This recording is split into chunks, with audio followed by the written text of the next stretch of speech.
My daughter chose a Mediterranean cruise over my life-saving heart surgery, saying, "Dad will survive, but this vacation is once in a lifetime." 5 years later, when bankruptcy destroyed her life, she came begging for help. What I told her made her face go white. Before we continue, please subscribe to the channel and write in the comments what time it is where you are now. The cardiologist's words echoed in my head as I gripped the edge of Dr. Temperance Blackwood's desk. "Mr. Whitmore, your mitral valve is failing. Without surgery within the next month, you're looking at a 50% mortality risk within 6 months.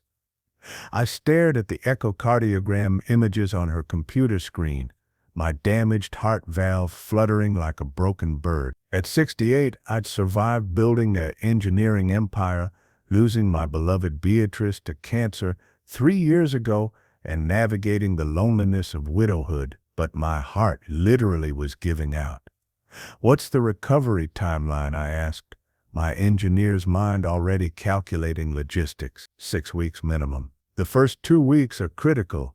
You'll need family support, someone to monitor you, help with medication schedules, assist with basic needs. Dr. Blackwood's stern expression softened slightly. "Do you have family nearby?" "My daughter Octavia lives 20 minutes away." I thought of her sprawling Tudor home in the wealthy suburbs, the one I'd helped finance. "She has a daughter, Winifred. She's 16 now." "Good. You'll need them." Dr. Blackwood scheduled my surgery for April 15th, 3 weeks away. "Mr. Whitmore, I want you to understand the gravity. This is open heart surgery. The risks are significant at your age." I left the medical center with prescriptions, pre-op instructions, and the weight of mortality pressing against my chest. The drive home to my modest colonial felt longer than usual. Beatrice's garden, now maintained by a service, bloomed with early spring flowers she'd planted years ago. Inside, I stood in the kitchen where Beatrice used to hum while cooking and dialed Octavia's number. 4 rings, then her breathless voice. "Daddy, this better be quick. Thaddeus and I are meeting with the travel agent in 20 minutes. Octavia, I need to talk to you about something serious. Can it wait? We're finalizing our Mediterranean cruise. 3 weeks, stops in Greece, Italy, Turkey. It's our 20th anniversary. We've been planning this for a year." I closed my eyes, steadying myself. "I'm having heart surgery on April 15th. Open heart. The doctor says I'll need family support during recovery." Silence stretched between us. Then, "Wait, April 15th? Daddy, that's the day we leave for our cruise. I know the timing is unfortunate, but unfortunate?" Her voice rose an octave. "This cruise cost $35,000, non-refundable. We've been looking forward to this for months." My grip tightened on the phone. "Octavia, we're talking about open heart surgery. The doctor said there are significant risks. But you'll survive, right? I mean, they do these surgeries all the time now. You're in good hands with Dr. Blackwood. She's the best in the state." "That's not the point. I need Daddy. You can't ask us to cancel our anniversary trip. Winnie's been studying Greek history for this. Thaddeus finally has time off from his job search. This vacation is once in a lifetime." The phrase hit me like a physical blow. Once in a lifetime. My potentially life-ending surgery versus their luxury vacation. "What about the 2 weeks after?" I tried reasoning. "The doctor said that's the critical recovery period. We'll be back by May 8th. That's 3 weeks post-surgery. You'll be on your feet by then, right?" Octavia's tone had shifted to that familiar manipulation, making me feel unreasonable for my needs. "The first 2 weeks are when I'll need the most help." "Daddy, I'm sure you can hire a nurse. You have plenty of money. Professional care is probably better anyway." She paused. "Look, I really have to go. The travel agent is waiting. We'll talk about this later, okay?" "Octavia," the line went dead. I stood in my kitchen, phone still pressed to my ear, listening to the dial tone. My daughter had just chosen a cruise over potentially being there if I died on the operating table. The irony wasn't lost on me. I'd paid for her undergraduate degree at Northwestern, her wedding to Thaddeus, A lavish affair that cost me $85,000. The payment on their Tudor home, $250,000. When Thaddeus Consulting business collapsed, I'd covered their mortgage for 6 months.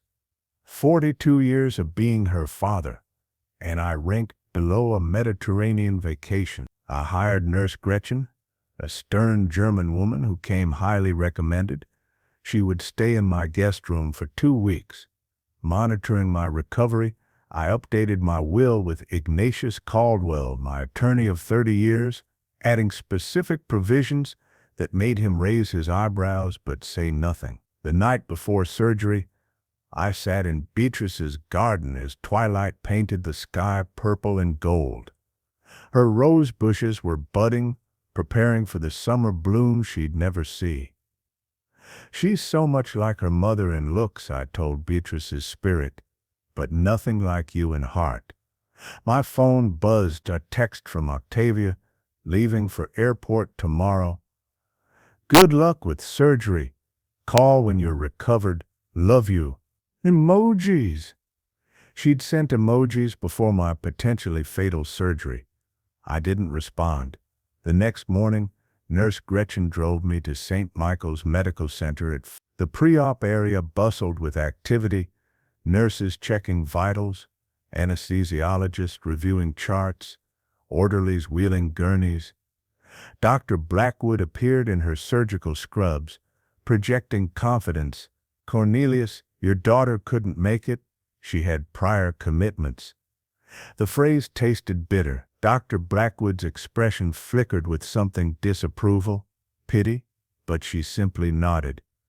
Nurse Gretchen will be here when you wake up. The surgery will take 4 to 6 hours. We'll take excellent care of you. The anesthesiologist inserted the IV. Count backward from 10, Mr. Whitmore. 10, 9, 8, darkness. I woke to blinding light and the rhythmic beeping of monitors. Pain radiated from my chest like fire. Tubes connected me to machines that breathed, monitored, medicated.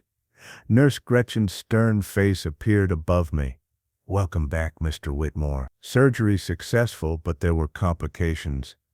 Complications, the words swam through my medication-fogged brain. Dr. Blackwood materialized beside my bed. Cornelius, you had a post-operative bleed. We had to take you back to surgery.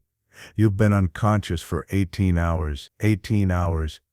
Somewhere over the Atlantic, my daughter was sipping champagne and planning her Greek island excursions, completely unaware her father had nearly died. Did anyone call? My voice came out as a croak. Nurse Gretchen's face softened slightly. No calls, Mr. Whitmore. The first week blurred into a haze of pain medication, physical therapy, and the monotonous rhythm of recovery. Nurse Gretchen was professional but kind, helping me shuffle to the bathroom, managing my complicated medication schedule, changing my surgical dressings. My phone remained silent. On day 8, I attempted to walk to the mailbox. The 50-yard journey left me gasping, pain shooting through my healing sternum. Nurse Gretchen scolded me in German before helping me back inside. That evening, my phone finally rang. Octavia's name lit up the screen. Daddy, we're having the most amazing time. The Parthenon was absolutely breathtaking. Thaddeus got the most incredible photos, and the food. Oh my God, the food. How are you feeling? I stared at the phone, at my daughter's cheerful voice, describing her vacation, while I struggled to breathe without agony. I nearly died. The words came out flat, emotionless. What? When? What happened? Post-operative complications. They had to operate again. I was unconscious for 18 hours. Silence. Then, but you're okay now, right? I mean, you're talking, so you must be okay. I'm alive, if that's what you mean. Daddy, don't be dramatic. You're fine. See? I told you the surgery would be successful. You worried over nothing. Her voice brightened. Anyway, we're in Santorini now. The sunsets are unbelievable. Winnie says to tell you hello. She's been so busy with excursions, you know how teenagers are. Put her on the phone. She's out with Thaddeus right now. They went to some ruins. Listen, I should go. We have dinner reservations, but I'm so glad you're okay. We'll come visit when we get back. Love you. The line went dead before I could respond. I sat in my recliner, the one Beatrice had insisted clashed with her decor, but kept because it supported my back. Nurse Gretchen appeared with my evening medications. "Your daughter?" she asked, in her thick accent. "Yes." The sound carried volumes of judgment. Week 2 brought stronger recovery. I could walk to the end of the driveway without stopping. My incision was healing, though the angry red scar would mark me forever. Dr. Blackwood expressed satisfaction with my progress. "You're one of the lucky ones, Cornelius. Many patients don't survive the complications you experienced." Lucky. I'd survived major surgery and a near-fatal bleed without my daughter's presence or apparent concern. Nurse Gretchen departed on day 14 with a firm handshake and stern instructions. "You are a stubborn man. Do not overdo." "Your daughter," she paused, choosing her words carefully. "Some people do not deserve the good fortune they are given." Alone in my house, surrounded by 40 years of memories with Beatrice, I made a decision. I called Ignatius Caldwell. "I need to revise my will immediately." Complete revision. Ignatius arrived the next morning with his leather briefcase and 30 years of professional discretion. We'd known each other since I'd built my first commercial building, back when Octavia was still in diapers and Beatrice was teaching elementary school. "How was the surgery?" he asked, settling into my office. "Complicated, nearly fatal. My daughter was on a cruise." Ignatius's pen paused mid-note. "I see."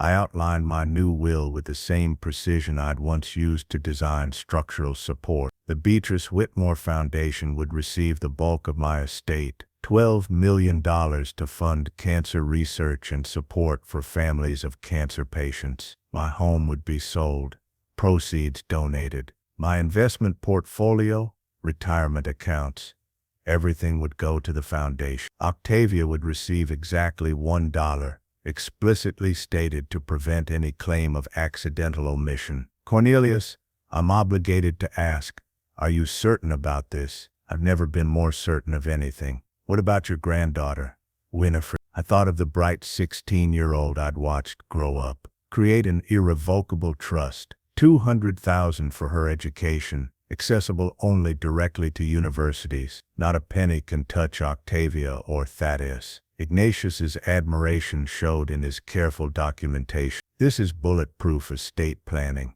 We added specific provisions.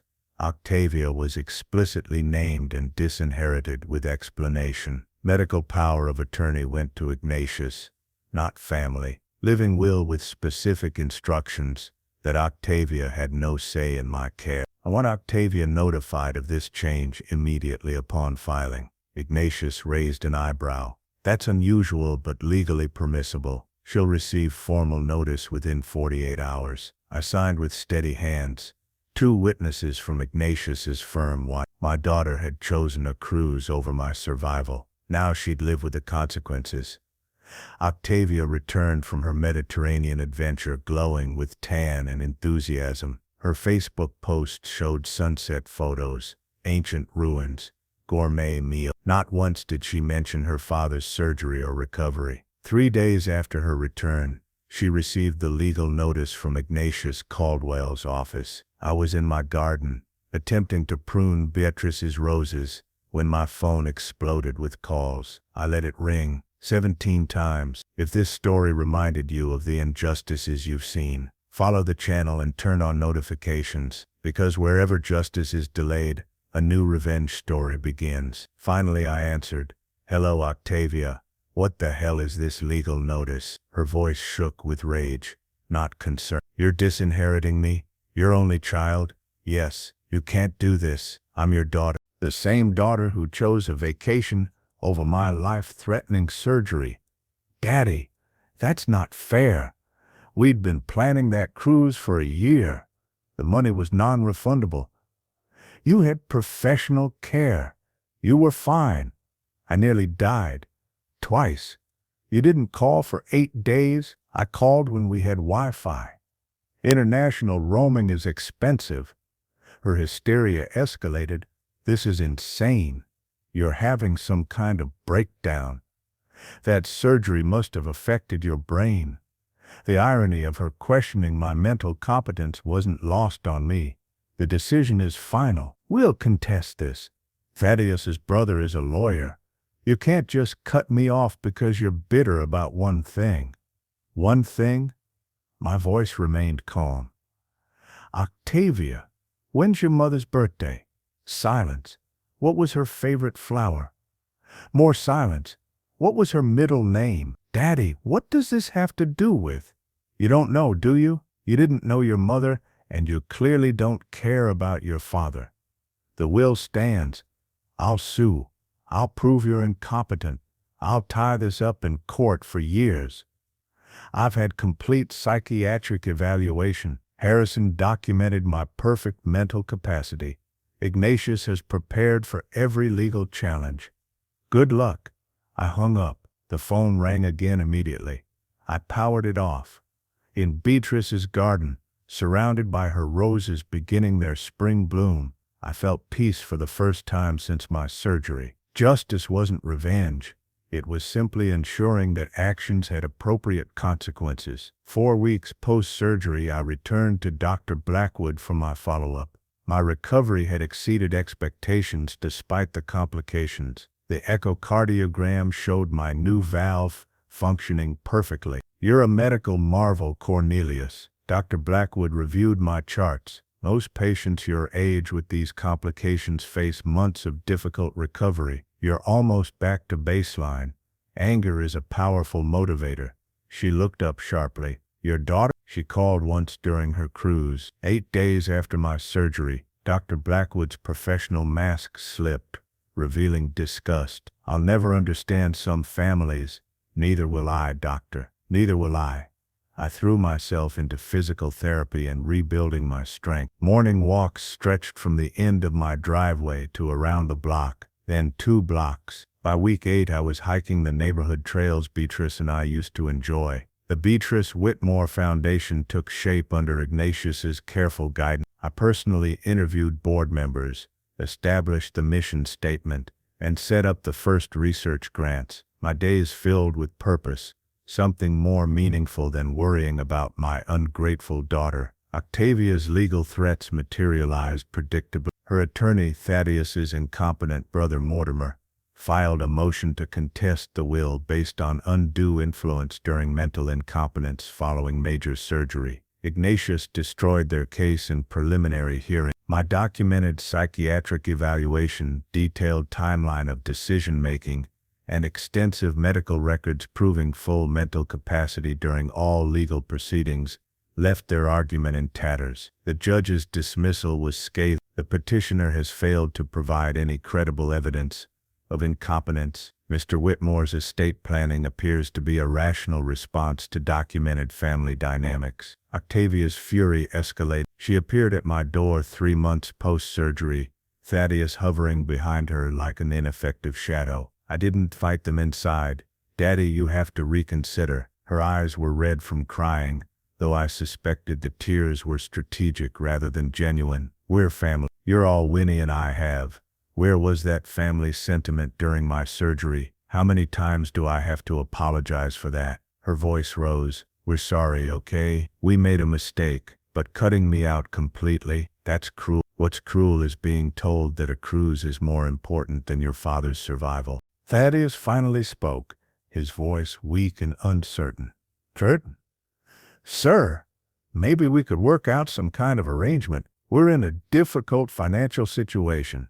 The house needs a new roof. Winnie needs a car for college. Stop! I held up my hand. You're not getting a penny. The foundation will help hundreds of families facing what Beatrice and I faced. That's more important than funding your lifestyle. Octavia's mask cracked completely. You're a selfish, bitter old man. Mom would be ashamed of you. Your mother would be ashamed of you, I corrected calmly. She taught you better than this? We'll keep fighting this. Thaddeus tried to sound threatening but only managed pathetic. You can't win forever. I already have. I closed the door. What would you do at this point? Write it in the comment. Your thoughts are as important as the story itself. Through the window, I watched them argue in my driveway. Octavia's gestures were wild, frustrated. Thaddeus's defeated posture told me he'd already given up. They drove away in their aging Mercedes, the one they could barely afford to maintain. I felt nothing, no satisfaction, no regret, just the quiet peace of appropriate consequences. 5 years passed. The Beatrice Whitmore Foundation flourished, funding breakthrough cancer research and supporting 30 families annually through treatment. I served as chairman, giving my days structure and meaning. My health remained excellent. Dr. Blackwood called me her miracle patient.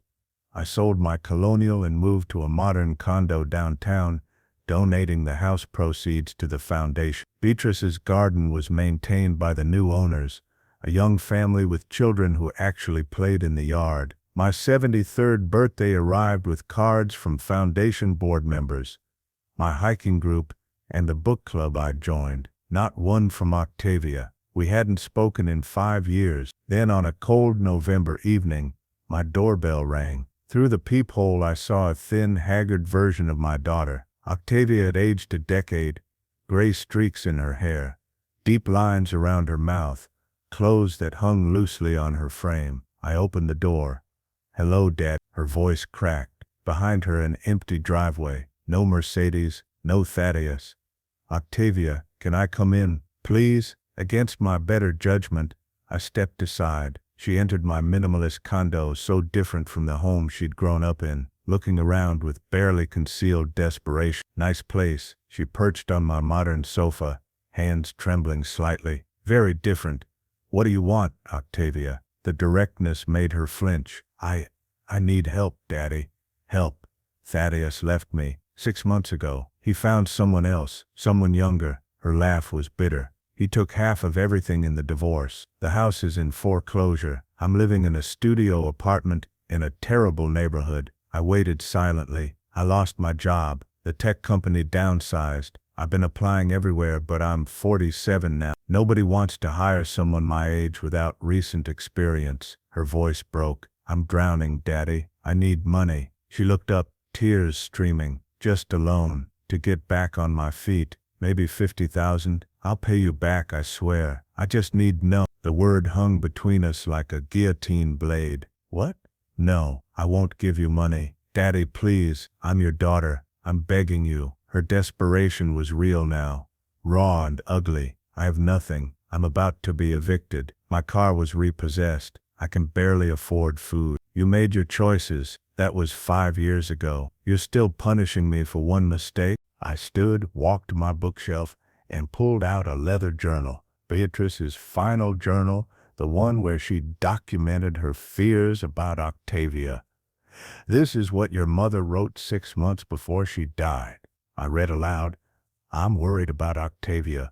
She only calls when she needs money. I don't think she truly loves us. She loves what we can provide. I fear what will happen to Cornelius after I'm gone. He'll give her everything, and she'll leave him with nothing." Octavia's face went white. "Your mother knew," I continued. "She died knowing what you were, and she was right. When I needed you most, when I was facing death, you chose a vacation." I said, "I'm sorry. Sorry doesn't change anything. Your mother spent her last weeks worrying about you abandoning me. Then you proved her right. So you'll just let me lose everything. Watch me become homeless." Her voice turned shrill. "What kind of father does that? The kind whose daughter chose a cruise over his life-saving surgery." The silence stretched. Octavia's tears had dried, replaced by cold calculation. "Winnie," she said suddenly. "What about Winnie? She's your granddaughter. You're going to punish her too?" "Winnie has a fully funded education trust. $200,000 that you and Thaddeus can never touch. She'll get her college paid for, directly to the universities. She'll be fine. She needs more than college money. She needs to learn that actions have consequences, something you never learned." Octavia stood, her final attempt at manipulation failing. You're going to die alone, old man. No family at your bedside. Is that what you want? I thought about Nurse Gretchen, who'd cared for me with more compassion than my own daughter, about Dr. Blackwood, who'd saved my life, about the foundation board members who'd become genuine friends. I won't be alone. I have more real family now than I ever had with you. She walked to my door, paused. I hate you. No, you hate that you can't use me anymore. There's a difference. After she left, I stood at my window, watching her walk to a bus stop. No car, no Mercedes. Reality had finally caught up with Octavia. I felt no satisfaction, no vindictive joy, just the quiet certainty that I'd made the right choice. 6 months after Octavia's desperate visit, I received a call from an unfamiliar number. I almost didn't answer, but something made me pick up. Mr. Whitmore, this is Winifred, your granddaughter. The voice was mature, steady, no longer the teenager I remembered, but a young woman of 21. Winifred. I sat down slowly. How did you get this number? Mom doesn't know I'm calling. She paused. I got your number from Mr. Caldwell's office. I told them it was about my education trust, which is technically true. What can I do for you? Can we meet? Just you and me. I need to talk to you about something important. Against my better judgment, I agree. We met at a coffee shop downtown, neutral territory, where neither of us held memories. Winifred arrived early. I noticed through the window a petite young woman with Beatrice's auburn hair and serious dark eyes that seemed to carry too much weight for her age. Grandfather. She stood as I approached, offering her hand formally. No hug, no pretense of forced affection. You look like your grandmother, I said, sitting across from her. I know, Mom hates it. Winifred ordered black coffee, no sugar. Thank you for meeting me. I know you and Mom haven't spoken since everything. How is she? Honestly, not well. Winifred's directness was refreshing. She's working 2 retail jobs, living in a studio apartment. She gained 40 pounds from stress eating, then lost it all because she can't afford much food. She's bitter, angry, and blames you for everything. Does she ever take responsibility for her choices? No. Winifred sipped her coffee. That's actually why I'm here. I want you to know something. I don't blame you for what you did. I blinked, surprised. I was 16 during your surgery, old enough to understand what was happening. Winifred's voice remained steady. I begged Mom to cancel the cruise. I offered to stay home with you myself. She refused. Said you had professional care and we'd earned this vacation. Why didn't you tell me this before? Would it have changed anything? She met my eyes. You made your decision based on Mom's actions, not mine. And honestly, you were right to do it. I studied this remarkable young woman who seemed to have inherited Beatrice's wisdom rather than Octavia's selfishness. I'm using the education trust for Princeton, Winifred continued. Pre-med. I want to be a cardiologist, like Dr. Blackwood. But mostly because of what happened to you and grandmother. I watched cancer destroy her and then watched Mom choose a cruise over your survival. Her voice hardened slightly. I want to save people whose families actually deserve them. That's a harsh worldview for someone so young. I learned from the best teacher, watching what not to become. Winifred pulled out a folder. I found these in Mom's things when she was evicted. Grandmother's journals. She slid 3 leather-bound journals across the table. Beatrice's handwriting covered the pages, documenting years of worry, love, and fear. Grandmother knew, Winifred said quietly. She wrote about Mom's selfishness, her manipulation, her obsession with money. She was terrified of what would happen to you after she died. I opened the most recent journal with trembling hands. Beatrice's final entry, dated 2 days before her death.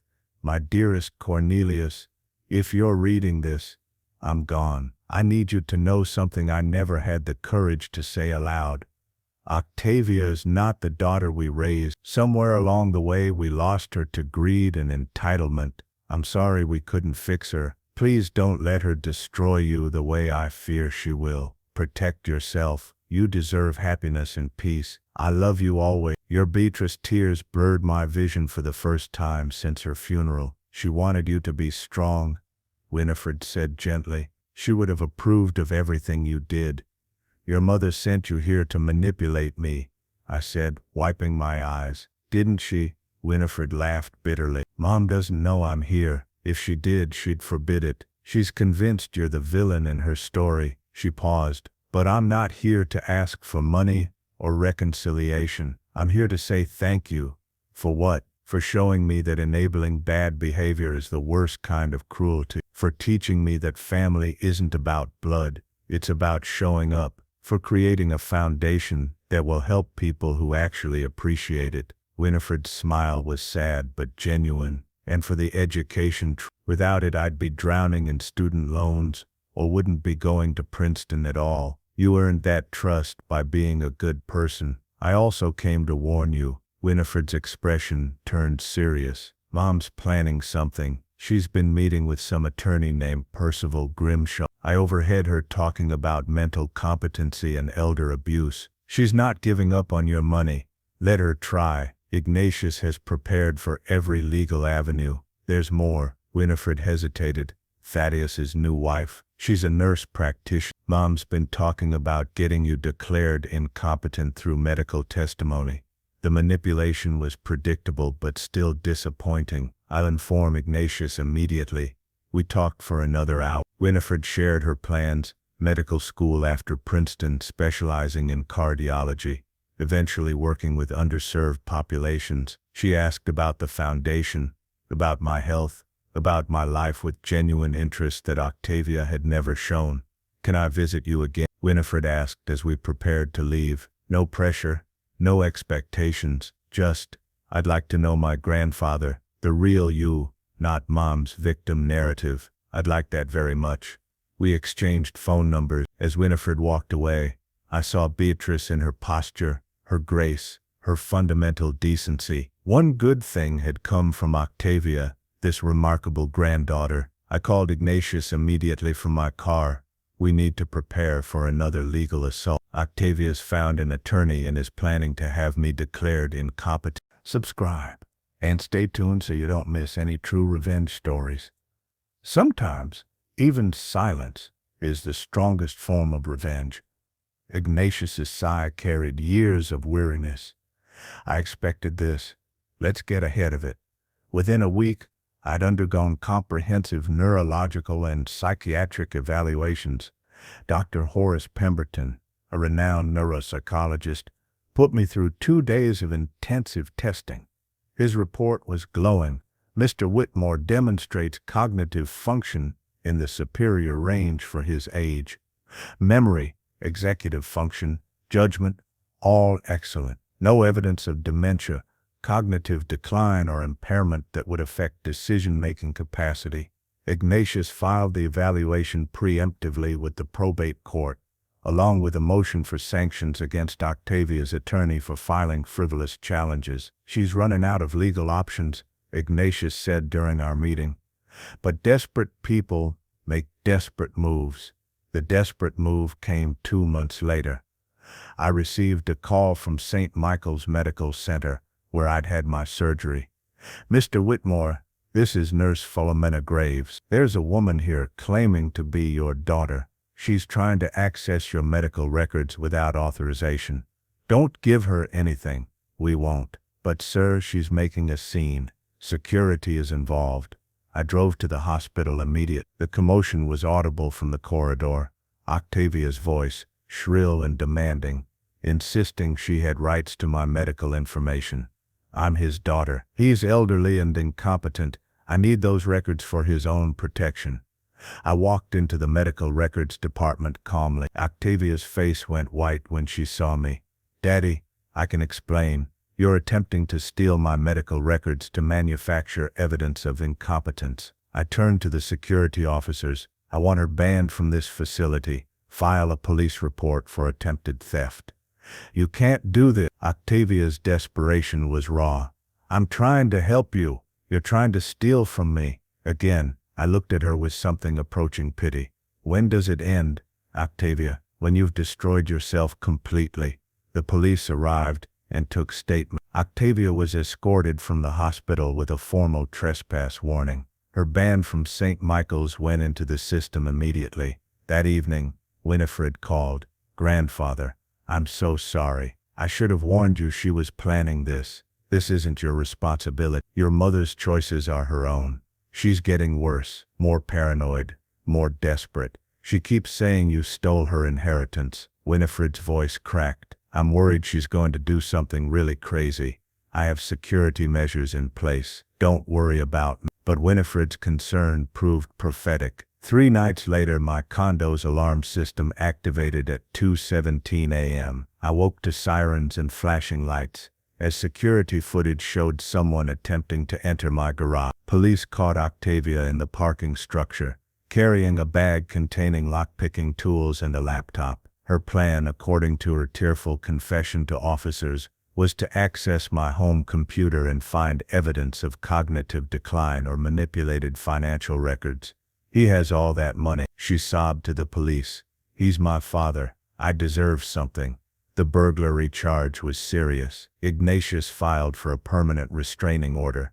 Octavia spent the night in jail before making bail through a payday loan. Her attorney, Percival Grimshaw, withdrew from her case immediately. No lawyer wanted to represent a client caught committing crimes to support her legal position.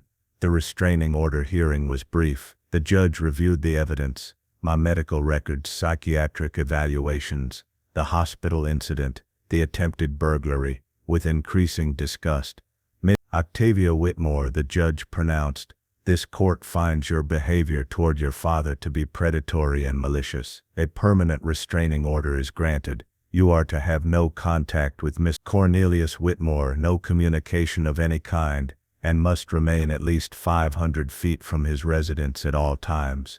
Octavia's face crumpled. "He's my father. You can't keep me from my father. You did this to yourself," the judge replied coldly. "Order grant." I left the courthouse with Ignatius, feeling weary but relieved. "It's over," Ignatius said. "She has no legal recourse left. The restraining order protects you. The will is unassailable. She'll never stop.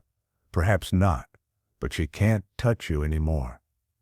2 years passed peacefully. I threw myself into foundation work, establishing 3 new research grants and expanding our family support program. The Beatrice Whitmore Foundation had helped over 100 families through cancer treatment. Winifred visited monthly, sharing her Princeton experiences. She'd made Dean's List every semester and was applying to top medical schools.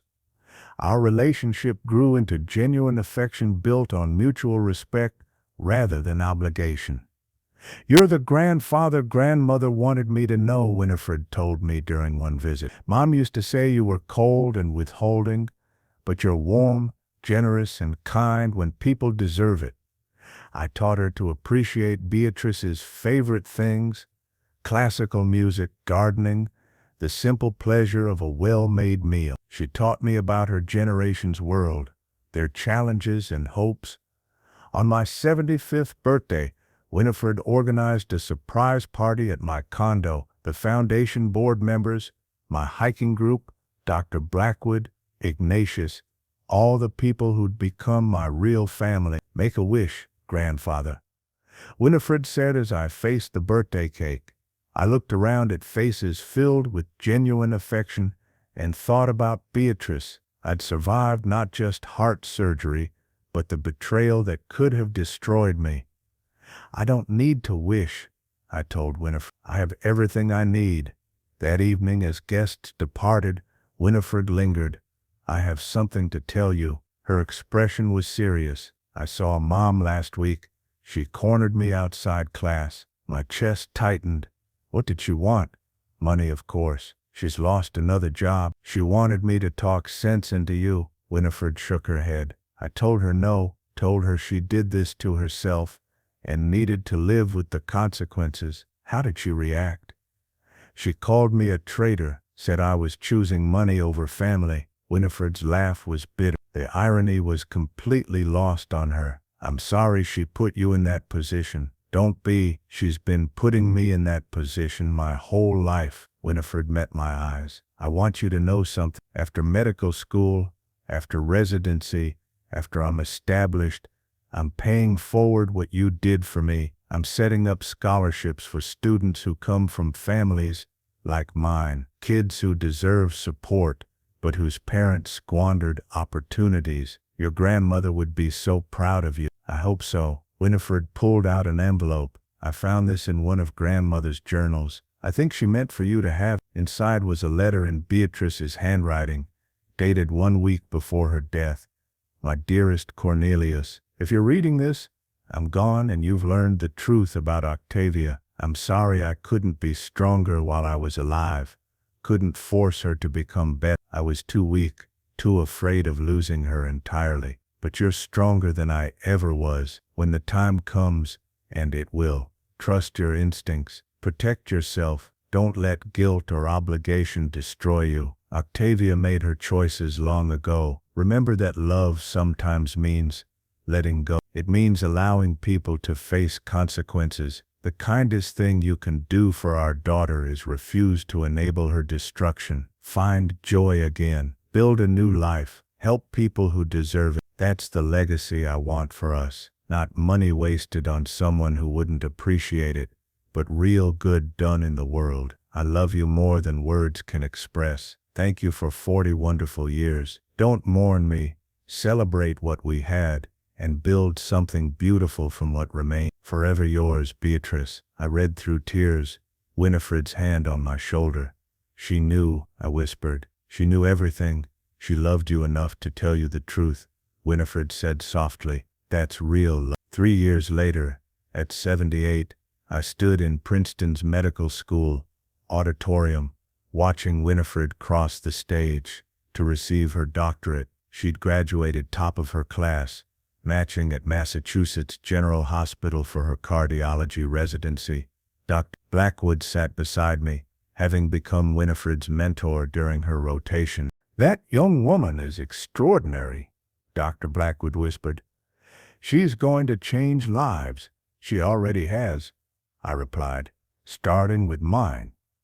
At the graduation reception, Winifred introduced me to her fiancé, a kind-eyed emergency medicine resident named Theodore. Your granddaughter talks about you constantly, Theodore said, shaking my hand warmly. You're her hero. She's mine, I corrected. As evening fell, Winifred and I stood apart from the celebration, looking out at the Princeton campus where she'd spent 4 transformative years. Grandmother would be proud of both of us, Winifred said quietly. You for having the courage to set boundaries, me for having the wisdom to respect them. What about your mother? Winifred was silent for a moment. I got a Facebook message from her last month. She's married again. Some man she met online. She's living in Florida, working at a call center. She paused. She asked if I'd graduated yet, said she wanted to be there. I didn't respond. Do you regret that? No. Winifred's voice was firm. She made her choices. She chose a cruise over your life. She chose manipulation over genuine relationship. She chose money over family. She looked at me. You taught me that love without respect is just exploitation. I won't be exploited. You're wiser than I was at your age. I had better teachers, she smiled. Grandmother taught me values. You taught me boundaries. That's the inheritance that actually matters. On the drive back to my condo, I reflected on the past decade, heart surgery that nearly killed me. A daughter who proved she cared more about vacations than my survival, the painful but necessary process of cutting her out completely. But also a foundation that had helped hundreds of families, a granddaughter who'd become a brilliant doctor, genuine friendships built on mutual respect, peace earned through difficult choices. Beatrice had been right. Sometimes love meant letting go. Sometimes the kindest thing you could do was allow someone to face consequences. I'd survived my heart surgery. I'd survived my daughter's betrayal. and I'd built something beautiful from the wreckage. At home, I sat in my favorite chair with Beatrice's journal spread before me. Her words had guided me through the darkest time of my life. Now they were artifacts of wisdom I'd pass to Winifred someday. My phone buzzed with a text from Winifred. "Thank you for everything, grandfather. See you next month for your birthday. Love you," I replied. "Love you too. Your grandmother and I are both proud of you." Later that night, I stood at my window watching city lights twinkle below. Beatrice's photo sat on the mantel, her smile capturing the warmth and wisdom that had defined our 40 years together. "We did it," I told her image. "We saved the one who deserved saving. We built something that matters. We didn't let her destroy what we valued most." A decade after my surgery, I was healthier, happier, and more fulfilled than I'd been in years. Octavia had taken her cruise. I'd taken my life back, and in the end that made all the difference. 6 months before my 80th birthday, I received an unexpected call from a social worker in Tampa, Florida. "Mr. Whitmore, I'm calling about Octavia Thaddeus. You're listed as her emergency contact." My blood ran cold. "What happened?" "She's in Tampa General Hospital. Stage 4 lung cancer. Very aggressive. I'm afraid it's terminal." Terminal? The word hung in the air like Beatrice's final diagnosis 10 years ago. "How long?" "Weeks, possibly days." "She's asking for you."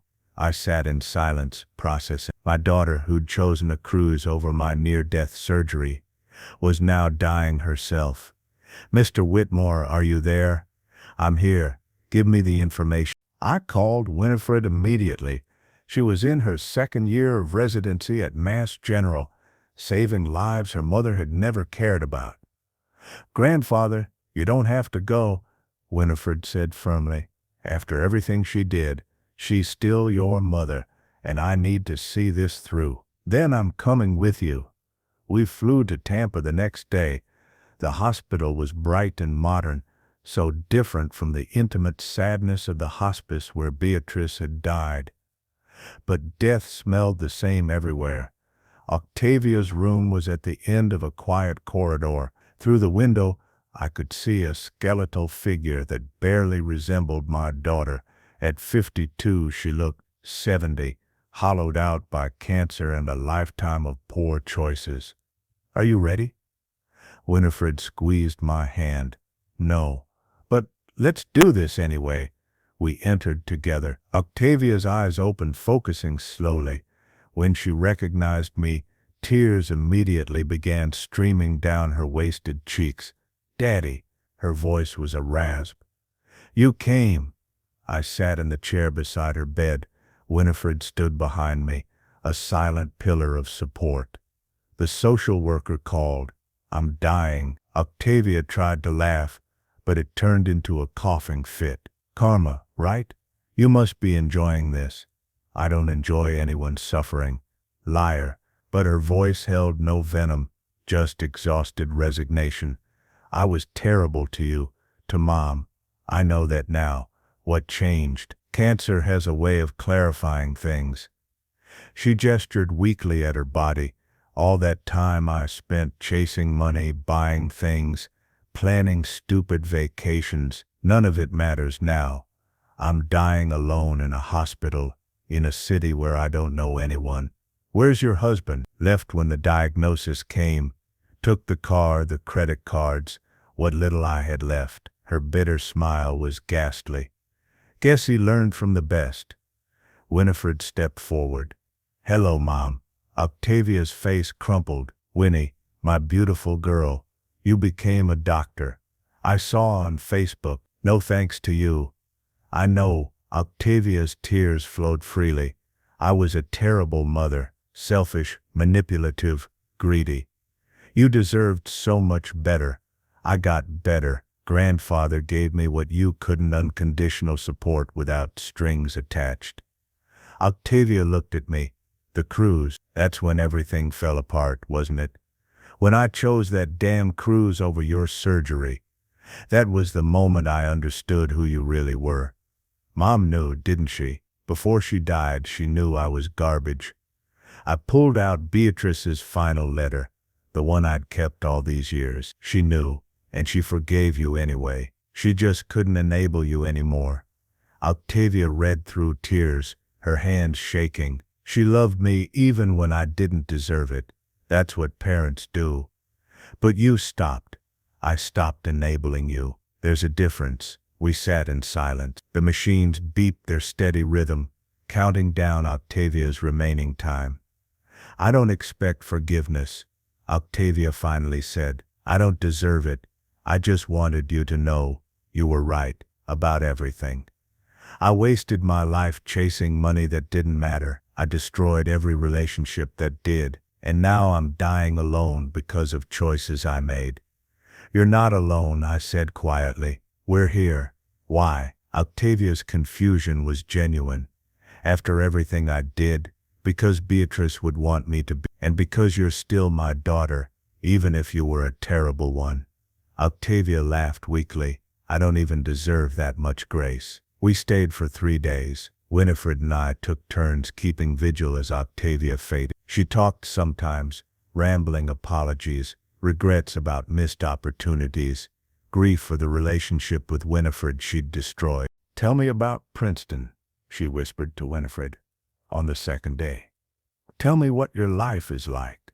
Winifred, showing more mercy than Octavia deserved, shared stories.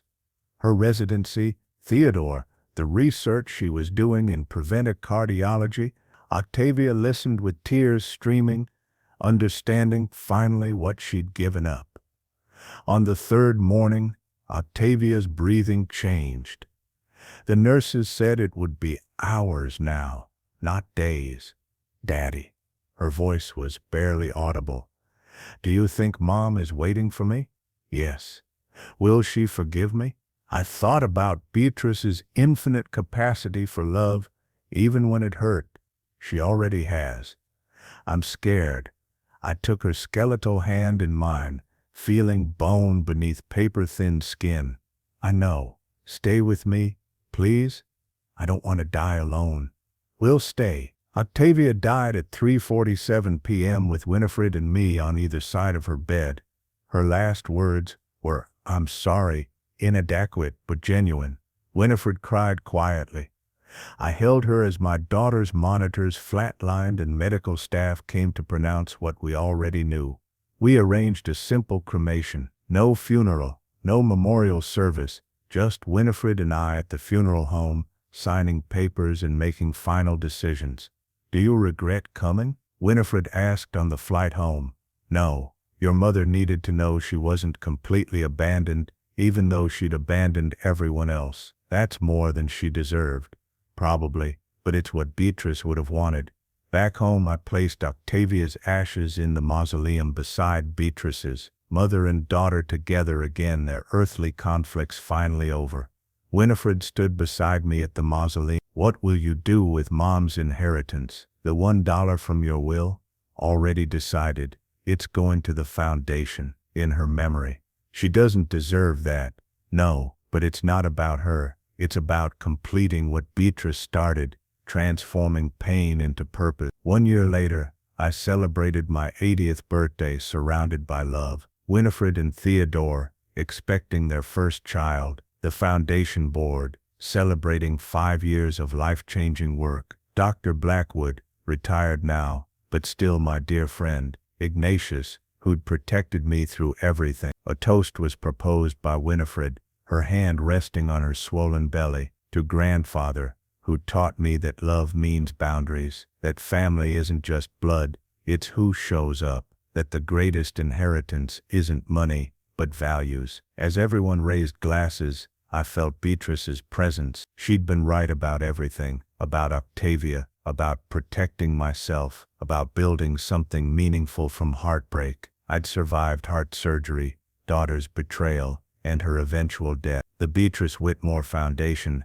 had helped 300 families and funded breakthrough cancer research. Winifred was becoming the doctor and person we'd both hoped she'd be, and I had lived to see justice, mercy, and redemption coexist in ways I never imagined possible. To Beatrice, I said quietly, raising my glass toward heaven, who taught us all what love really means. If you like this story, please like this video, subscribe to the channel, and share your impressions in the comments. To listen to the next story, click on the box on the left. Thank you for watching.